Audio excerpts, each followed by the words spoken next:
Bitta pasport менен барып кредит алам. Рыспай Бакиров Дара айыл өкмөтүнө караштуу Чек айылынын тургуну. Учурда айыл өкмөттө санариптик каттоодон өтүп, документ иштерин бүтүрүүдө. Burada көп очуртка туруп, азыр оңгой эле бүтүп берет ушунта. Кыйла убакыт кетет деп. Мына бирдиктүү терезе ham жакшы экен, баары чогуу бир жерден бүтөт иш.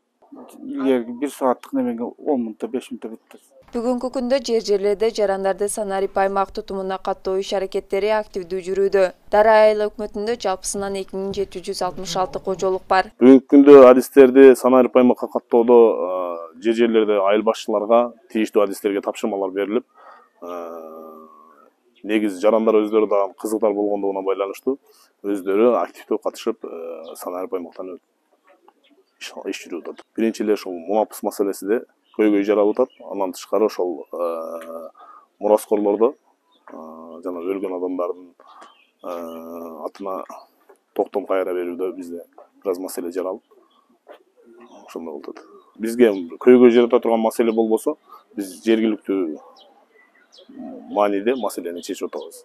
Эгерде ошол эле аты жөнү башка болуп калган учурда бул албетте сот тарабынан чечим кабыл алып, бизге милдеттеме бере турган болсо, биз ал маселени чечип беребиз. Баткен облусунун аймагындагы 3 облустук, 3 райондук маанидеги шаарлар жана 31 айыл аймактары санарип аймак электрондук каттоо тутумуна толук туташкан. 2018 жылдан 2023 жылга чейинки 5 жылдык өлкөнү санарип тештирүү боюнча мамлекеттик программа кабыл алынган. Бул негизи ошонун алкагында жүрүп атат. Эгерде ким санарип аймакка толук каттоодон өткөн болсо, анын бүт ал ошол жаран боюнча маалыматтар пин кодунда толук турат. Ал банкка бир гана паспорту менен гана барат. Паспорт менен барат, анын пин кодун тергенде, анын канча малы бар, канча мүлкү бар, бүт ал боюнча маалыматтар ошо пин кодунда турат. Демек ал киши бир эле паспорт менен барып, бир күн ичинде кредит алганга уже жол ачылып атат. Жана үйүндө майыптар бар, турбас албаган майыптарыбыз бар, айрым шарты жок келе албагандар бар каттоого. Айыл өкмөт менен мэрияларгачы аларга азыр сертификаттар берилип атат.